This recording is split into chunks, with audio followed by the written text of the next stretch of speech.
Another match on the kickoff is going to be the Usos versus the Dudley Boyz. We had a build-up a couple weeks ago, then they kind of dropped it, then they kind of brought it back a little bit. They're incorporating the Usos as like supporters of Roman Reigns. The Dudley Boyz are kind of working a little bit with the Authority lately. We had that promo from Monday Night Raw we were praising quite a bit with Bubba Ray kind of goading Roman Reigns in and stuff.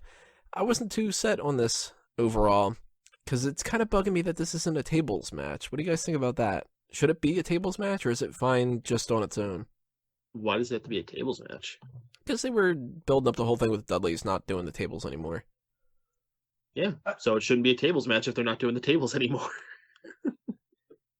I think that you build it up and then you do it, you know? Would have added something. Yeah. It's WrestleMania. Like, every match should be, like, at least somewhat special. And this is just a Monday Night Raw match, basically. It's a tag match on the pre-show. I don't know what you want a tag match on the pre-show to be a crazy tables match. Yeah. Why not?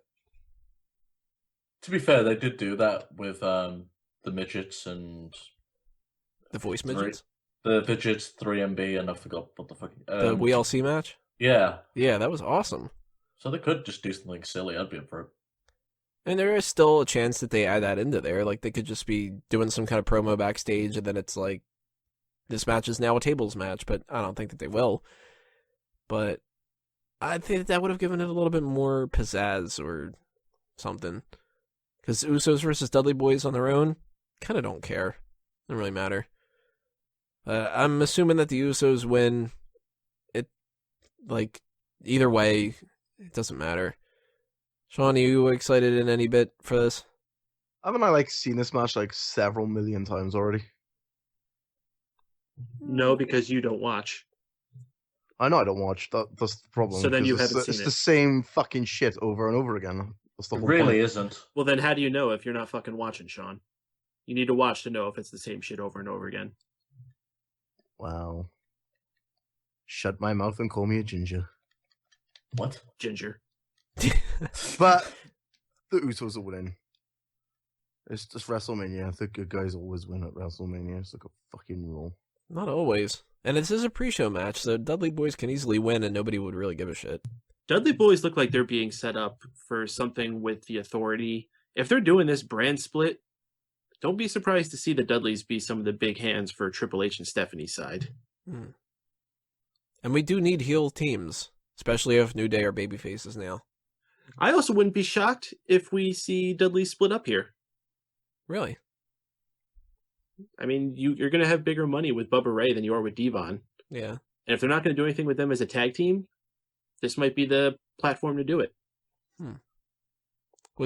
So this is what I'm saying. There's a lot of things you could do with this here. I wouldn't be so quick to discount this. At the very least, I'm expecting a good wrestling match.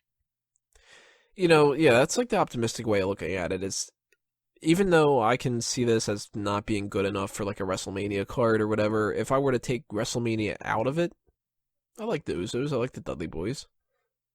So it's not as bad as if they would have said like the Usos versus the Ascension. Oh god, yeah. If this was wasn't that the pre-show match when we went to Royal Rumble? No, it was Ascension versus New Age Outlaws. Even worse. No, that wasn't the pre-show match. Pre-show I think was New Day versus Cesaro and Kid. Huh. Maybe. Because I think Ascension and New Age Outlaws were like right before the Royal Rumble. I think that was like the bathroom break. Well, there you go. That's how important tag team is. Right. Nah, well, the titles aren't even on the line later on. We'll talk about that in part 9. But Wago, are you excited for Usos and Dudleys? I mean, it's not going to be a bad match, and I love tag wrestling when it's good, and you've got two of the best teams in there. I really don't have any interest in the Usos as, well, their characters or anything, so I'm hoping that the Dudley Boyz are going to win. And I'm kind of with Mike where he says that they look like they're going to be major hands for the Authority, so yeah, I'm going to go with the Dudley Boyz. So we got Wago's going Dudley Boyz. Peyton, are you going Dudley Boyz? It really depends on what their story going forward is. I gave you 2 different scenarios there, and it depends on which one they would go with. If you were going to set up the Dudleys to be big hands for the Authority, heck yeah, give them the victory over the Usos. And a dominant victory at that. No shenanigans, 3D, middle of the ring, pin them. But if you want to do the split, then they probably should lose, because that's your typical way of breaking up a tag team. If they lose, one guy gets pissed, beats up the other guy. So if it ends up being no brand split, no tag split, just a regular standard match, who's got the advantage? Usos, because of the baby faces, and the baby faces win at WrestleMania. So same basic lineup that Sean's got there. So we got basically 2 for Usos, sort of 2 for Dudley Boyz. I'm going, if I have to pick, I'm thinking the Usos win, because I think that the pre-show is like, you're going to try to keep as many baby faces to win as possible. And in some other scenarios, I don't know if necessarily some of the other people are going to win. We talked about Andre the Giant. That could be somebody like Braun Strowman winning. He's not a babyface unless he does that babyface turn against Bray Wyatt. But yeah, I'm going to go with Usos on this one. So we have 2 more matches for the pre-show kickoff. Next part, we're going to talk Total Divas versus Team Bad and Blonde.